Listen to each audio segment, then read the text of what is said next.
Rocketing healthcare and insurance costs. Extremely modest gains against chronic disease. Thousands die yearly due to drug reactions. What can be done? Thomas Edison is quoted as declaring, "The doctor of the future will give no medicine, but interest his patients in diet and nutrition, exercise, and the care of the human frame. He will teach them about the cause of all disease." The doctors of the future are here. Welcome to Phase 3 Wellness with your host, Keith Henry, ND, one of the doctors of the future. Hello. Thank you for joining me today. I'm your host, Dr. Keith Henry, on the Phase 3 Wellness podcast. I'm here broadcasting as normal from the Orlando, Florida area on this beautiful sunny afternoon. I have an exciting and insightful show for you. As usual, we'll be following our normal outline. We normally go in 3 segments: the Week in Natural News Review segment, where we take 2 or 3 articles and I analyze and discuss them. Then we go from there to our Healing Food segment, where we take a food a fruit or vegetable, and we talk about the benefits that food has to our body, nutrients, etc. And then we deal with the herb in our final segment called the Healing Herb segment. In that segment, we typically take a herb and talk about the medicinal properties of that herb. And that's, again, we'll be following that same format. Today, our first article we'll be looking at 3 articles. We'll be looking at an article that came out in the past week that talked about the dangers of overeating and how the overabundance of calories can actually lead to fat cells becoming infected or inflamed. And also in our first segment, we'll also be talking about how 80% of type 2 diabetes cases can actually be prevented by increasing levels of vitamin D in the body. And then we'll be discussing and analyzing an article talking about flossing versus oil pulling. And so again, we're not going to hold it up any longer. We're going to get right to our show. Again, thank you for joining me. I'm your host, Dr. Keith Henry, on Phase 3 Wellness. Let's get to our first article.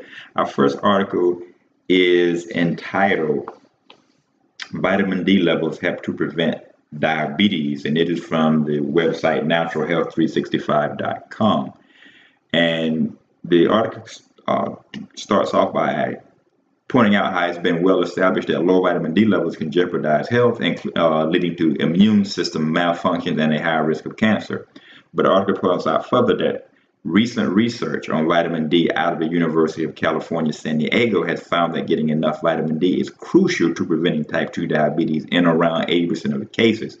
And we've talked about vitamin D on this show many times in the past, about the benefits of it, about the type of using the right type of vitamin D, which is vitamin D3, as opposed to vitamin D2. And then vitamin D it's called a vitamin, but it's actually a prohormone. We won't get into that, but it is a crucial vitamin. For purposes of discussion, we would refer to it as a vitamin.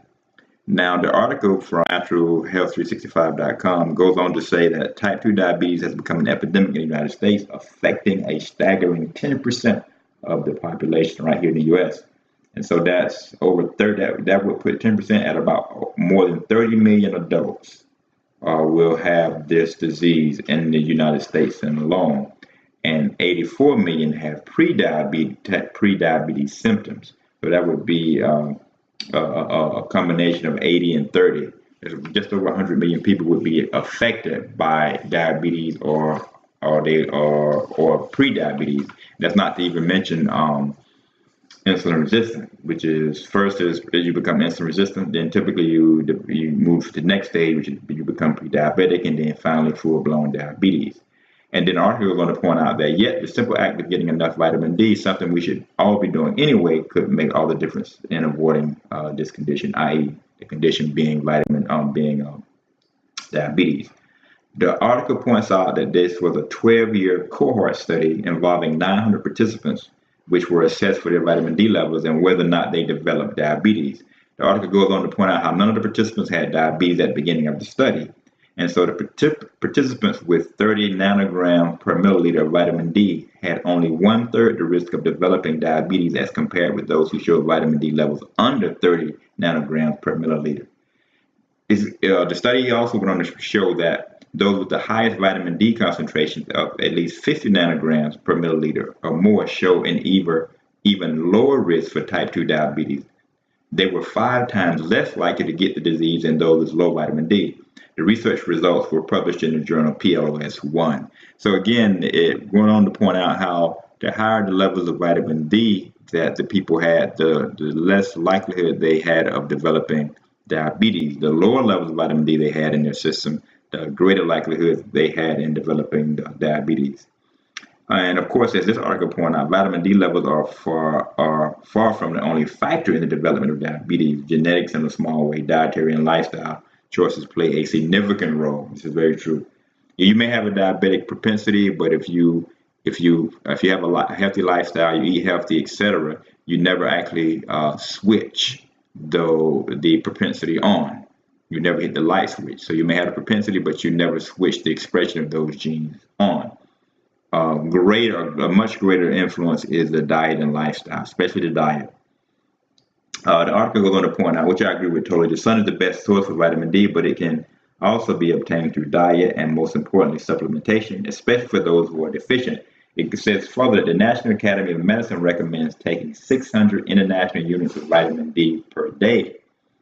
However, the article points out much higher amounts are recommended for those with deficiency or living in cloudy or higher latitude climates, which include most people throughout North America. Taking amounts ranging from 4,000 international units to 10,000 international units has brought great health results to many. I agree with that. Most people are deficient in vitamin D, and especially being deficient for a significant amount of time can actually set the body up for particular and specific diseases.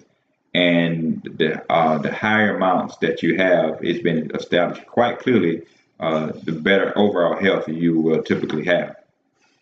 And the article pointed out even higher amounts than 4,000 international units to 10,000 international units have been taken without any adverse side effects. But it's ideal whenever you start getting to the higher amounts to consult with a healthcare professional or holistic doctor, naturopathist, or a medical doctor who is trained and educated and experienced in natural medicine as well. The article said further, getting sufficient vitamin D is also associated with the lower risk of many types of cancer, including breast cancer and liver cancer. The key point is that vitamin D strengthens the immune system and supports cellular repair. It is also highly beneficial to cell division, reproduction, and DNA functioning. Ultimately, the article went on to say, type 2 diabetes is triggered by many factors, including high blood sugar resulting from poor dietary choices, as well as insufficient exercise. Again, I agree with this, and we should remember it's not just vitamin D consumption is only one factor.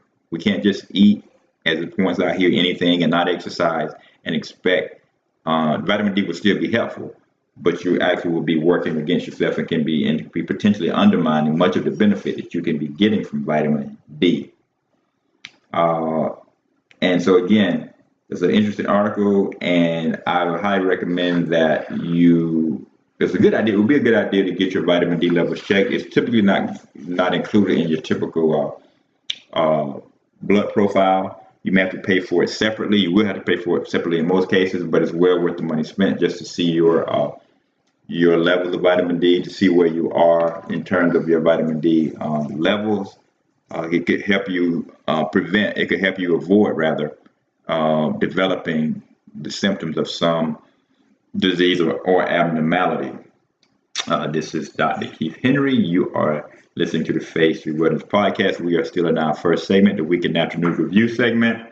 Next, we're going to move to our next article, which is taken also from naturalhealth365.com, and it's entitled Overeating Can Make You Severely Ill, and it goes into talking about how I pointed out earlier, how your fat cells can become infected, or even eating an overabundance of calories can lead to fat cells becoming infected or inflamed. So let's look at this article, and it was a very interesting article, and basically it talks about how overeating can throw the entire immune system into chaos, really. And they cite a peer review. They cite the journal Cell Metabolism, which is a peer-reviewed journal, and they reference a March 2013 issue of the journal. And they point out how researchers from the Methodist Hospital found that high-calorie diets did far more than just causing overaccumulation of fat cells. It turns out, they say, that these excess and overfed fat cells actually stimulate an increase in the production of a group of proteins called histocompatibility complex 2, or MHC2 for short. The article points out how this is actually bad news. And it goes on to point out how the standard American diet and lifestyle tends to be high in sugar, which is accurate, high in fat, and basically feeding the body a lot of empty calories. And basically the article points out how these excess nutrients, when combined with less or no exercise or physical activity as a whole, are stored in the body as fat. Eventually, the article points out extra fat cells help to produce leptin, which is a hormone whose main role is to inhibit hunger, signaling you to stop eating and when you should stop eating, so that you don't overeat. Unfortunately, the article goes on to point out further, excessive amounts of leptin caused by overeating trigger specific immune cells to produce a molecule called interferon gamma. Then this molecule triggers fat cells to produce MHC2, or in other words, histocompatibility complex 2. Then the question is asked, why is inappropriate MHC2 protein production a problem? And then the article goes on to talk about why excess production of this protein is a problem. And it goes on to point out how MHC2 proteins are normally involved in immune responses against viruses, bacteria, and other pathogens. In other words, they help launch a necessary inflammatory response that is required to help the body fight off infection. But the problem is the mice and humans involved in the study mentioned were not under attack by any pathogens. But because these proteins were being introduced by the excess fat cells, the immune system acted as if there was a pathogenic threat, thus triggering an inflammatory response, thus keeping the body in a heightened state. Now, and this is me saying that this is keeping the body in a heightened state, as if the body was under continual attack by pathogens such as viruses, bacteria, etc. So the body is not designed to be in a constant state of inflammation or attack. So the fat cells, especially those caused by overeating, issue a false stress alarm.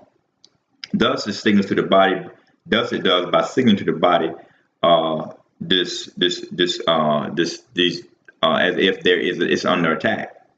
This effectively launches a widespread systemic inflammation, a type of inflammation which has been linked to major diseases, including cancer, diabetes, dementia, depression, etc. So basically, it causes the body to go into a state of an inflammatory process because of all of this, because of the overproduction of its protein.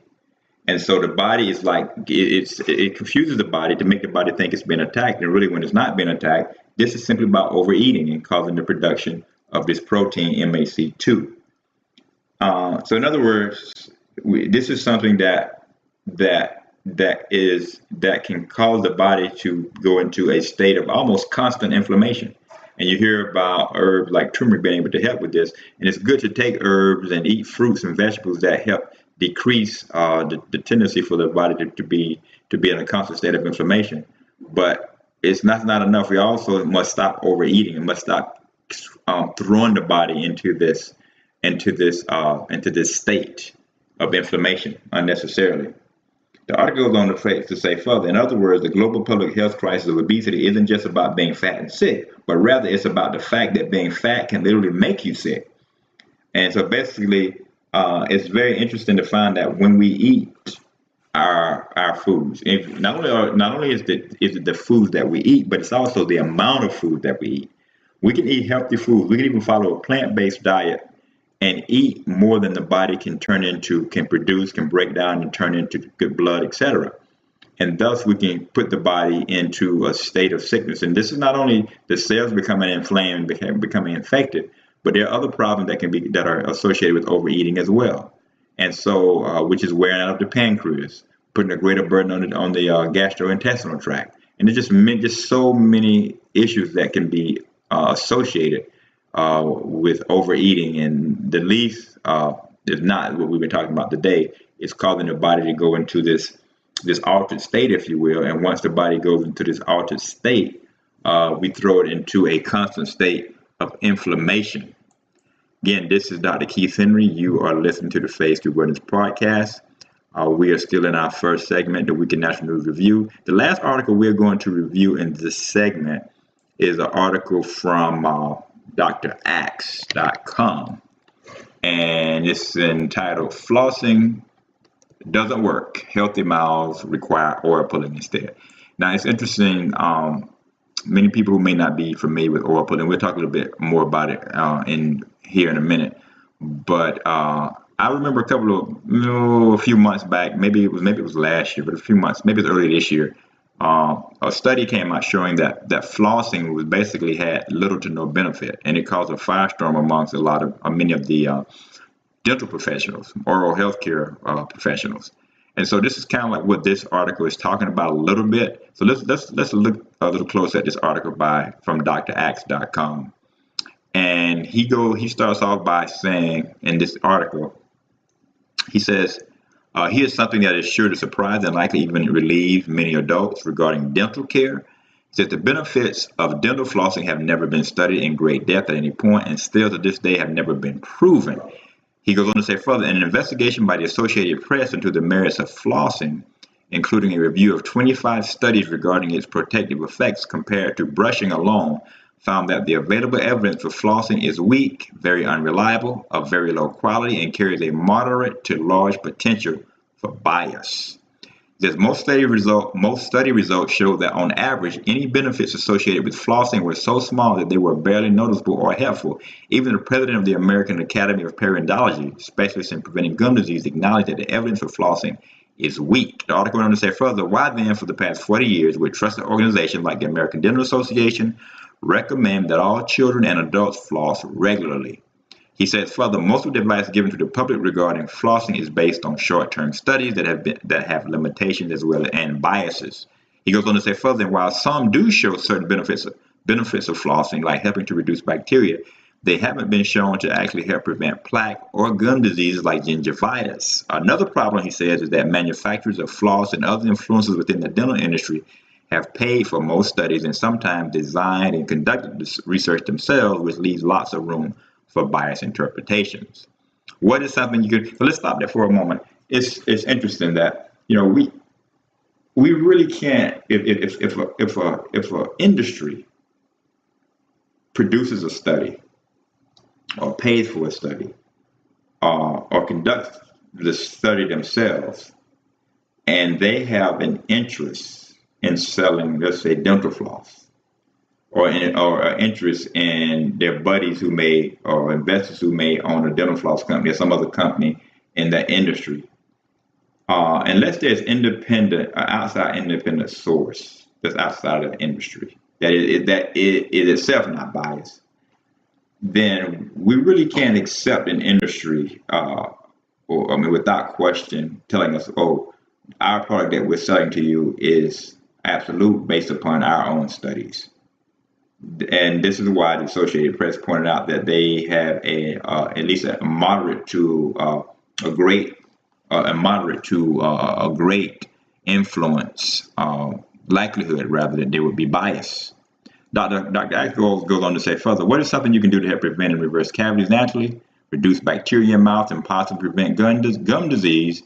And he goes on to point out coconut oil pulling. Now, oil pulling is where you take oil like coconut oil or sesame oil, and you basically, when you get up in the morning before you brush your teeth, you basically take that oil and you swish it around your mouth, almost like mouthwash, particularly about 20 minutes, and then you spit it out, ideally in the toilet as opposed to the sink, because if you spit it in the sink, that oil could eventually clog up the sink. So it's best to spit it in the toilet and flush it down the toilet. And so he goes on to say in his article, he says, I recommend you try pulling oil with coconut oil. And coconut oil is great, but I would say I've seen some people have good results when they combine coconut oil with sesame seed oil as well. But coconut oil by itself is also excellent. He says coconut oil pulling is a totally natural ancient practice that helps promote healthy teeth and gums. Due to coconut oil's natural antibacterial properties, rather. He says, believe it or not, most people didn't even regularly brush or floss their teeth until around the 1930s. They relied on eating a healthy diet and using natural compounds found in plants to cleanse the inside of their mouths. He says, further, how might coconut oil pulling help protect you from dental problems just like or better than brushing or flossing? He goes on to say coconut oil pulling is performed by swishing about 1 tablespoon of pure virgin coconut oil. You can also use virgin sesame seed oil, as I pointed out, in your mouth for roughly 10 to 20 minutes. The oil is then spit out in the trash or compost, carrying with it bacteria and germs. He goes on to say further in this article that studies continue to develop regarding oil pullings of the oil pulling effects, the benefits of these effects from oil pulling. He goes on to say that the Journal of Ayurveda and Integrative Medicine reported that oil pulling is one of the most effective natural hair solutions there is for preventing tooth decay as well as tooth loss. And he goes on to point out that coconut oil contains 3 unique fatty acids that are responsible for its various health benefits: lauric acid, capric acid, and caprylic acid. He says these contain antiviral, antimicrobial, and antibacterial properties. In addition, he points out coconut oil contains linoleic acid, oleic acid, phenolic acid, myristic acid, vitamin E, vitamin K, and iron. So again, this is one of the some of the reasons why that is actually so beneficial. It has many of these components in it that help reduce problems that can help reduce the bacteria, etc., that is produced in the mouth. He says further that benefits of coconut oil pulling also include helping to prevent tooth decay by lowering the presence of bacteria, reducing bad breath, gum inflammation, stained teeth, dry mouth, sore throat, swelling, cavities, cracked lips, and even jaw pain. It's also a way to get rid of cold sores naturally. And so again, and he goes on to point out there is some small benefit. He's not recommending, nor am I recommending, to throw out flossing totally. It could still mean it's a good idea to get the food from between your teeth or whatnot. But as far as flossing actually being shown to reduce tooth decay, the fact of the matter is it's just not there. It's just not there. And so the benefits of it, the proof that it does that is just not there. And so, again, if you haven't tried oil pulling, I highly recommend that you try it. It is a very beneficial, beneficial practice. Many people have gotten great benefits from it for many, many issues. And I think you will find that if you try it, you will find that you will get benefits, not just the benefits that's pointed out here, but you will get overall benefits. You may see other improvements in your health that you might not have realized. And so again, I highly recommend that you try oil pulling. This is Dr. Keith Henry for the Faith Free Wellness podcast and Blog Talk Radio show. We are now about to pivot over to our next segment. And our next segment is the healing food segment.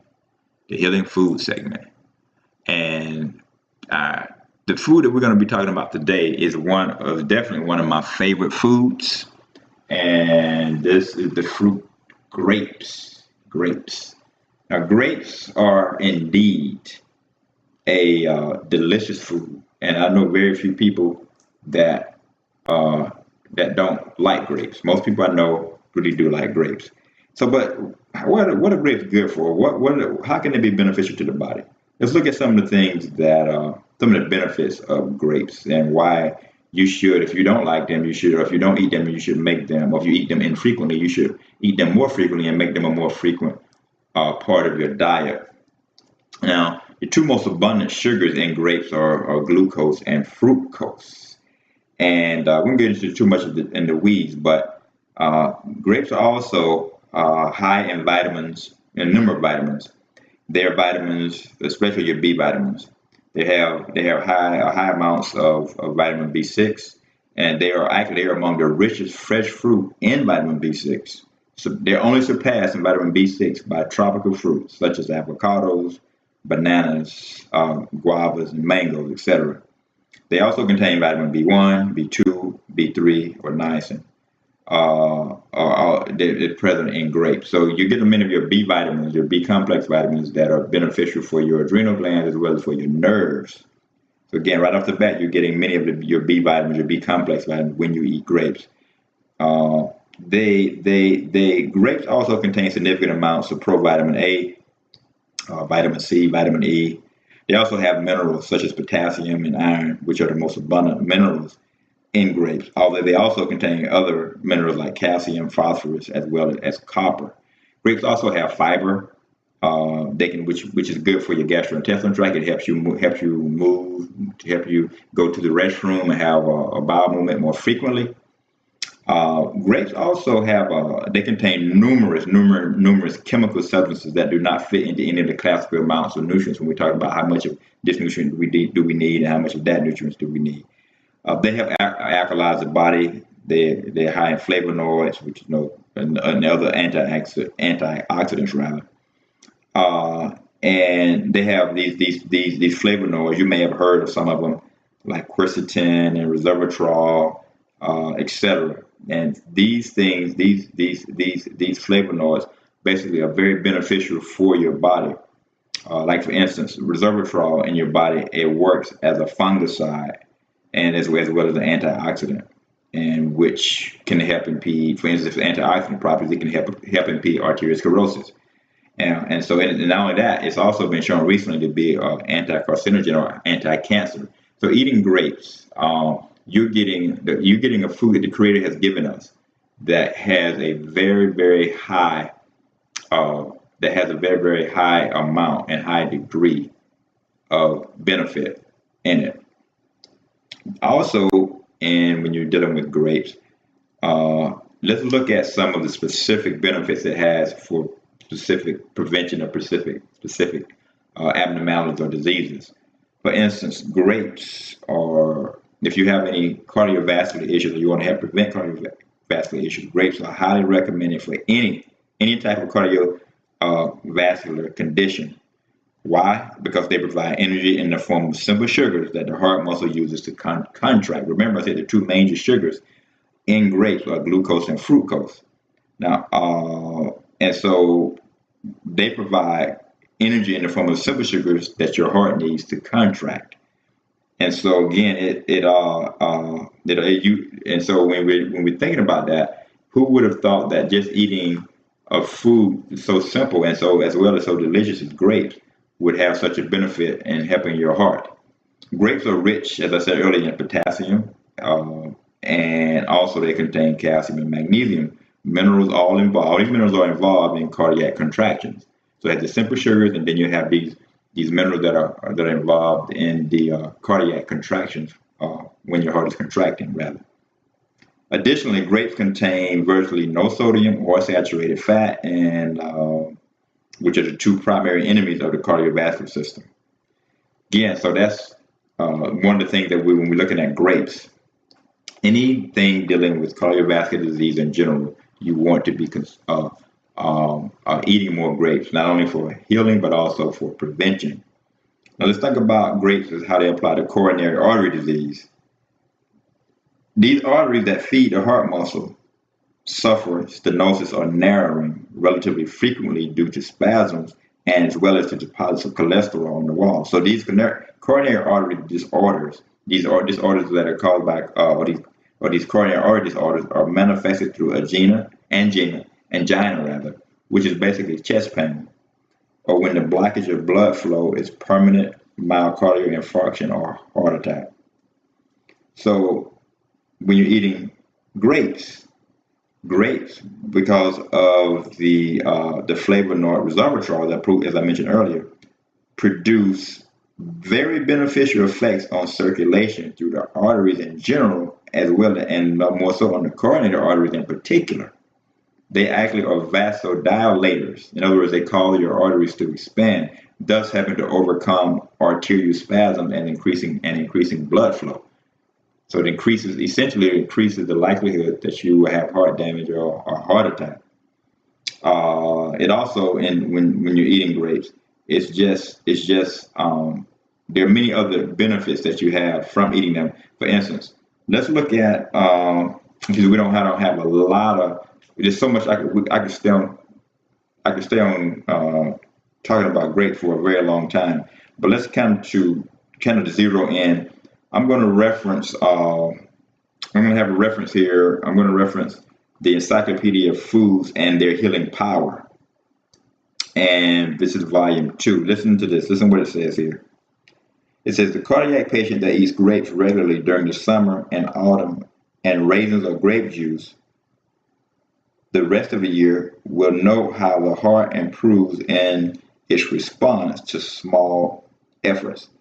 Those recovering from heart attacks should include grapes in their diet to stop the progress of coronary arteriosclerosis. And so then it goes on to say arteriosclerosis, regular consumption of grapes or grape juice is indicated for arteriosclerosis regardless of where it is located within the body, in addition to the coronary arteries. And basically, the book goes on to say further, in both cases, grape consumption can stop the hardening and narrowing of arteries and improve blood flow. So the 3-day grape treatment applied every 2 weeks is very effective in serious cases.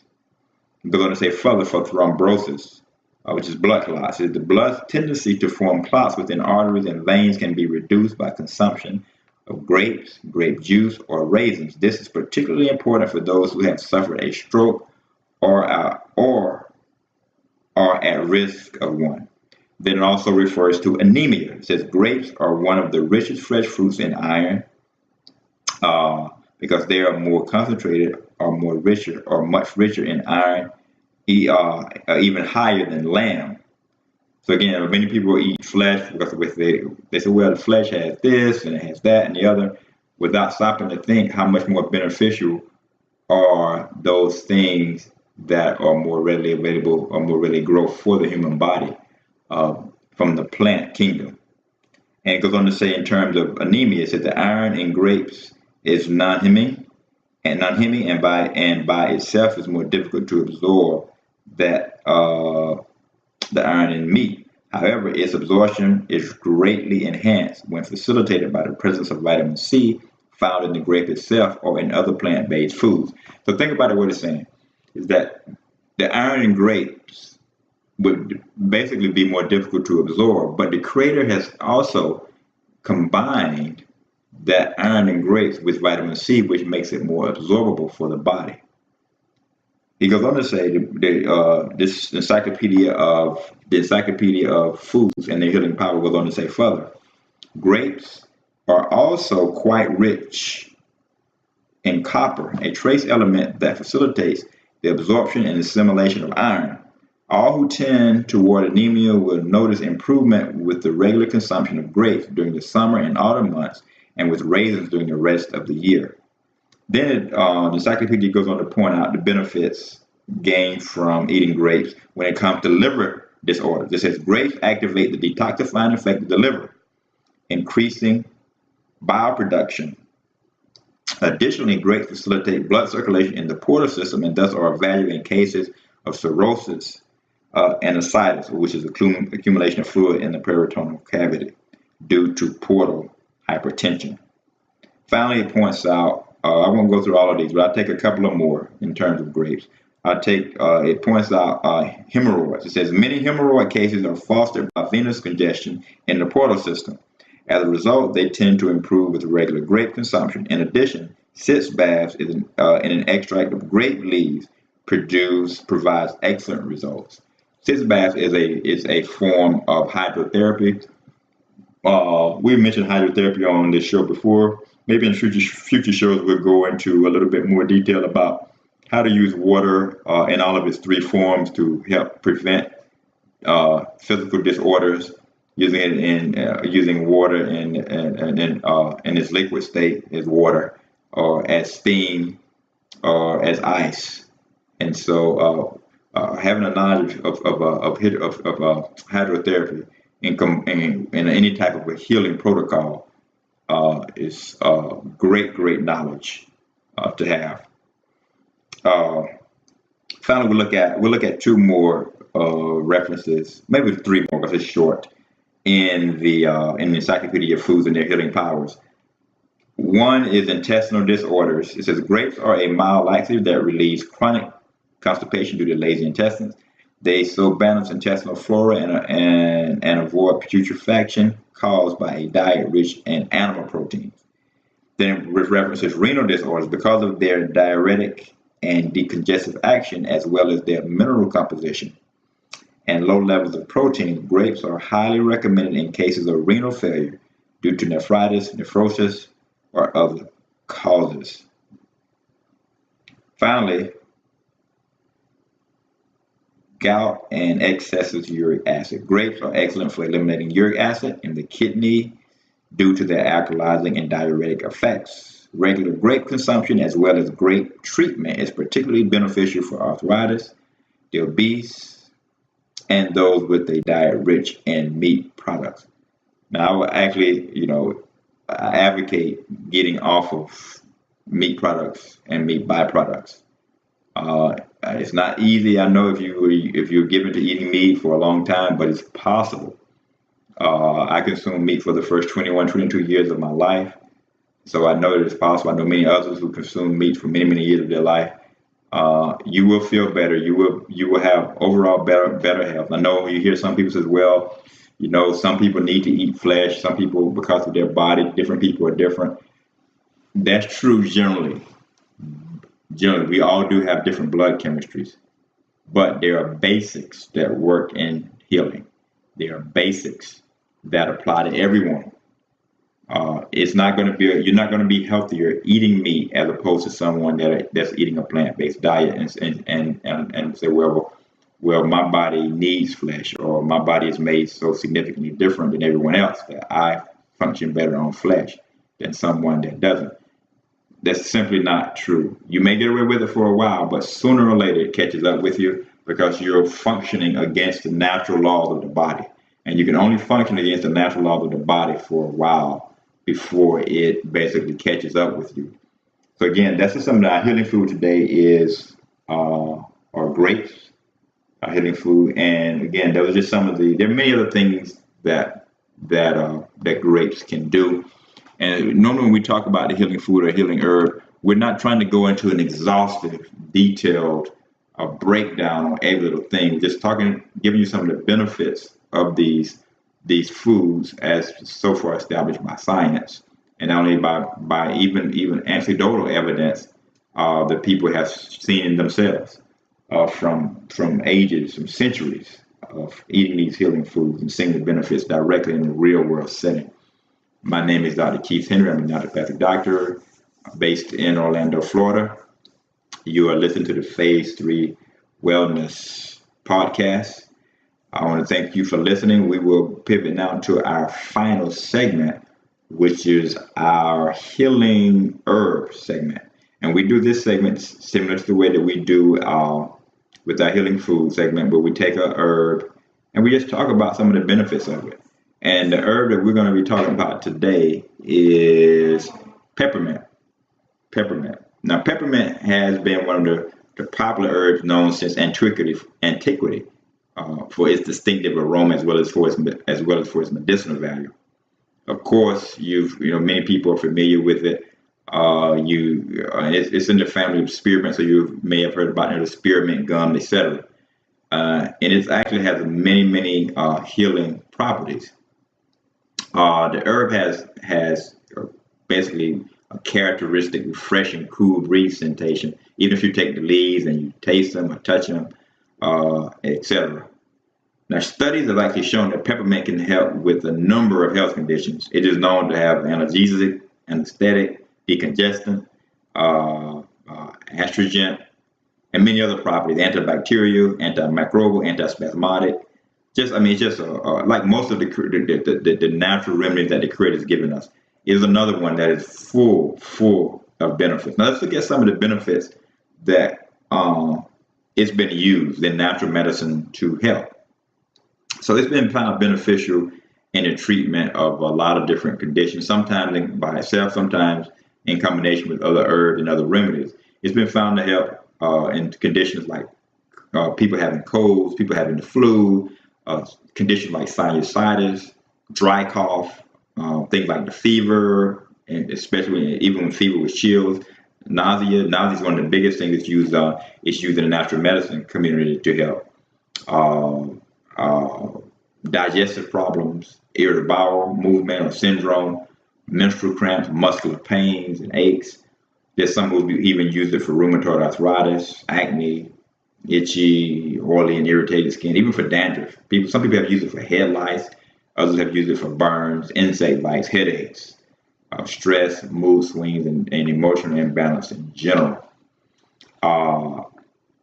He even had it used to help protecting from cancer. And the reason being is there's a phytonutrient in peppermint that has been shown to stop cancerous tumors from growing in animals. And so these are tumors that were found to be in the pancreas as well as in the liver. And these are typically more difficult to cure. So again, it has some history, but some of the phytonutrients contained in peppermint have been shown to be effective in a number of abnormalities and diseases, etc.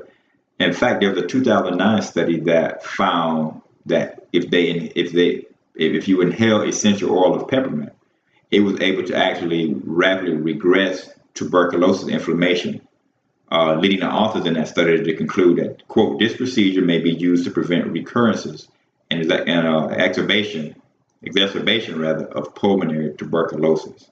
That was found in the 2009 study.